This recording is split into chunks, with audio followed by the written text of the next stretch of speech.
What's good, YouTube? This is Brown Brother. Please like, share, subscribe. For getting this video, I want to say please like, share, subscribe. Thank y'all for coming. Once again, I try to make the video as short as possible, so let's get started. While I was making my bed this morning, I thought about something very amazing. I said versus perspective versus perspective, or something. I said, what is your perspective on life? What do you see? What is your narrative? What is your idea, your understanding of things? And how do we use that in our daily lives? And how we positively or negatively affected by our perspective? Let me break it down.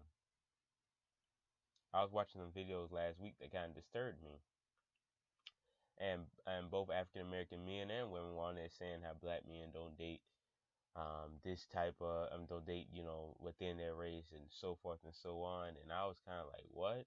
Why y'all get on here making these videos? One person bashing this person, the next person bashing that person, and that person saying this don't do that. But then if you go, but that's their perspective. And although they took some time to make a video, for what reason I don't understand, but I guess to divide us, that was their perspective, and that's their energy, and that's their idea that they're putting out into the universe. That's their perspective. That even though I may disagree with it, their First Amendment rights, or whatever amendment, or whatever their constitutional right, whatever, it says freedom of speech. So they have the opportunity to say what they felt in any particular time. But however, their perspective is false, and their perspective is wrong. But again, it's their perspective. The truth is, 86% of all black men marry black women. That you go back and look at any athlete, star, leader, for the most part, they're married to black women. Although although, and I'm not trying to call nobody by name, but there's this African American golfer, who's probably one of the most famous athletes of all time. They want to bring up somebody like that, and the basis of black men don't marry black women. I was like, how not? Our first ever president has married a black woman. LeBron James, Carmelo Anthony, Chris Paul, Dwayne Wade, the four bros who got up there to ESPYs, all married to beautiful black women. Steph Curry, who's probably the greatest NBA player right now, is married to a black woman. But we don't talk about those narratives. J. Cole, Kendrick Lamar, the two best rappers, married to black women. Every person that you can think of, for the most part. Kevin Hart, the biggest comedian in our community right now, and the biggest comedian in the world, is married to a beautiful black woman. Football, Russell Wilson is married to one of my childhood crushes, Sierra, black woman. So I make the basis of this. If you look at the negative, the whole entire time, or not even the negative, because I don't even say what is the positive and what is the negative. I can't, tell what another man what to do. But I'm just saying, they're trying to put a negative, and everybody is trying to put a negative on black women and trying to put a negative on black men by coming on here making these videos with their narrow-minded and false perspective, and they're using their perspective to say this is what it is. But even greater than that, because I don't even blame them for their negativity or whatever, because maybe in their life this is all they see, wherever city, town they live in, maybe that's all they see. But their perspective, what is your perspective doing in your life? Is your perspective making you miserable? Is your perspective making you make bad choices? Is your perspective doing everything? I'll give you another example of how crazy perspective, whatever the word is, how crazy it is. Mr. Stephon Marbury. See, I'm old school, so I'm telling my age maybe, but I remember Stephon Marbury, who used to play for the Knicks, has a tennis shoe out. And he had a tennis shoe way back in the day with this old school store named Stephen Barry. If you may not remember that store, it was an old school store. And he was selling his tennis shoes online for like $20 on StephenBarry.com. And he stopped for a while. And then he came back in and started the tennis shoes all over again. And he's selling them for $20 to this very day, even with the capitalistic system and the way it is. He's selling most of his tennis shoes for $20. I think the highest one on it is like $40. Versus you got a pair of Jordans that are $250, $300 for a pair of Jordans. Retail, the Jordan Retros retros that the Hodge, shout out to the Hodge twins, did a video talking about dude got his arm severed because he was trying to rob a dude for his retros. Tennis shoes are $200. So what is the perspective? J. Cole said it best. He said, he said, um, and death over design. They killing brothers for J's. As death over designer. That cold heating up like the leftover lasagna. But they're killing brothers for J's. They're killing each other, something like that, for J's. As death over designer. And if you think about that very seriously, you're killing somebody for a $200 pair of tennis shoes.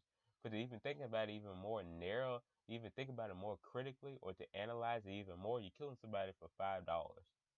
You say, how is that $5? Because they retail for $200.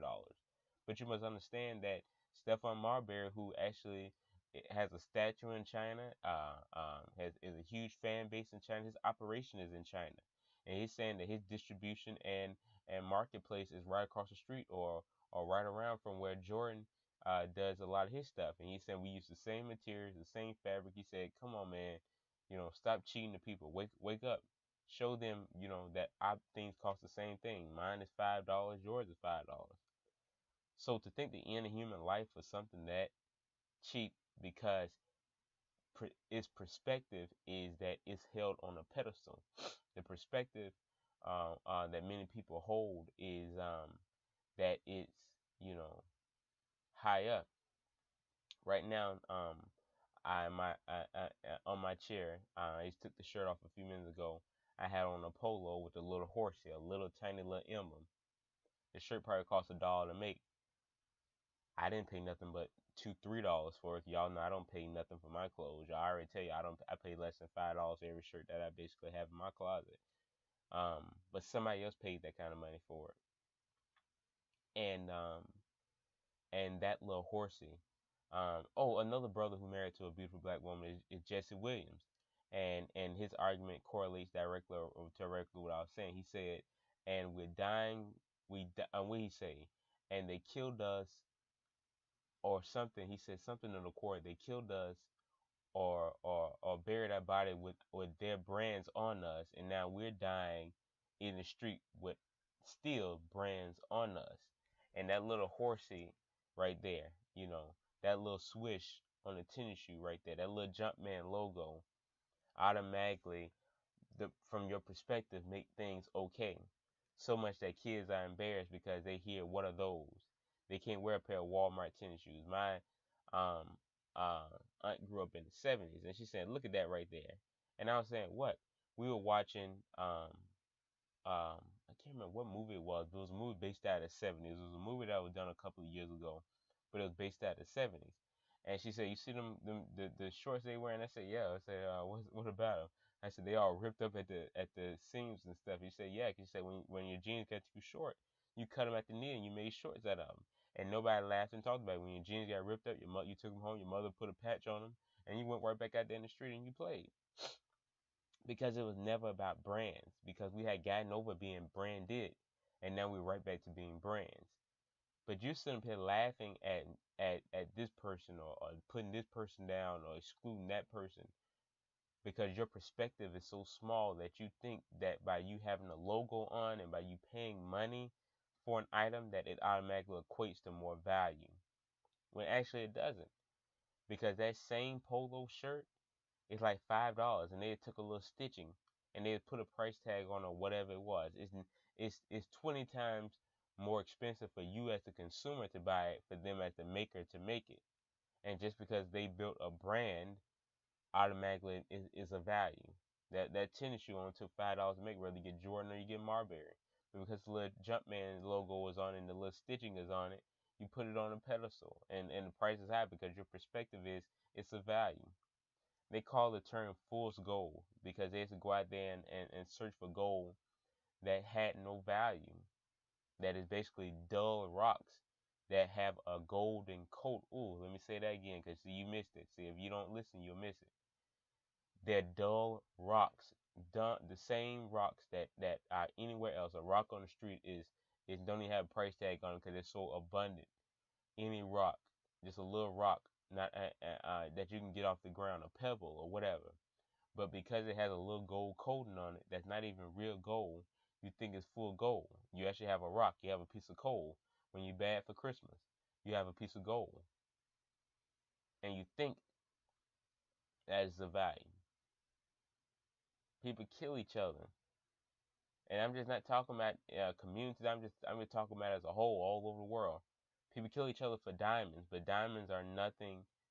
That they are precious mineral. Don't get me wrong, because like I tried to almost, I made stick and downplayed the importance of the sun in one of my melanin videos, and I apologize for that earlier. But um I talk about coal and I talk about diamonds. But did you know that somewhere out there in the outer space, if our quote unquote science is correct, there are planets that have precious jewels just coated all over, diamonds, rubies, marble, all kind of precious, solid, cause there's solid, liquid, and gas are the three substances that you always hear about.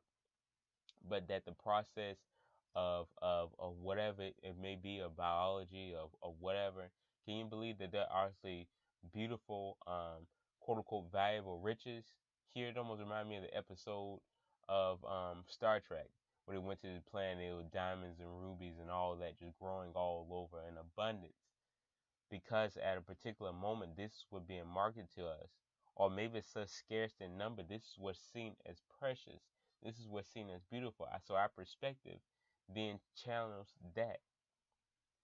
So whether your perspective is negative or positive, these are the things that you see. These are your perspective. This is your idea. This is your identity, or this is what's been marketed to you as such. And now you as a person have to draw the conclusions of whatever you may have, whether it be a good opinion or perspective about the topic, or whether it's a bad one. You have to draw the conclusion. But I thought about how funny perspective was. How whether it's right or wrong, it draws conclusions. It makes us react certain ways. It makes us have certain opinions. It makes us feel certain type of way about certain things. That several actions can happen. Again, that's why I go back. I don't fault anyone, because whatever your actions are, whatever your ideas are, whatever your identity is, it was something that made you feel that way. It was something that brought you toward this perspective, something that brought you towards this idea, towards this identity, towards this section of thought process that makes you think the way that you think. So I just really just thought about that very deeply when thinking about the ideal of perspective. That perspective, that propaganda teaches us a certain thing, and now our perspective is that this person is not seen as beautiful, that this person is not seen as of value because of this situation. But at the same time, the same person that you're dissing, they can go up the street and somebody sees them and they think that they're the most beautiful person in the world. Maybe it's cultural differences, maybe it's perspective, maybe it's just the idea of things. But whatever it may be, they think that they're beautiful. They think that that is precious, and somebody else think it's not. So that can go with a person, that can go with a thing. Like say you want the Jordans with the diamonds, with gold, whatever it may be. You know. So I just really just thought about that very carefully. Um, and just wanted to just to make that opinion. Just guard your perspective, guard your ideas. Make sure that everything is tried at the least be rooted in truth. Listen to others and try to gain wisdom, knowledge, and understanding of not only their perspective and their stance on life, but how you can apply it to your life. But at the same time, you have to make those decisions for yourself.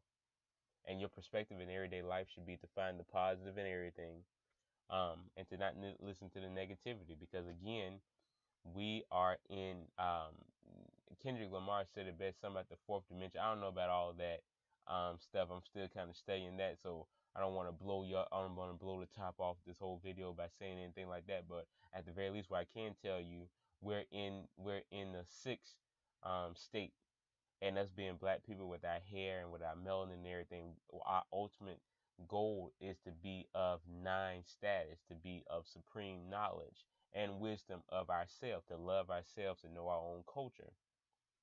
So because we live in the sixth, in the negative,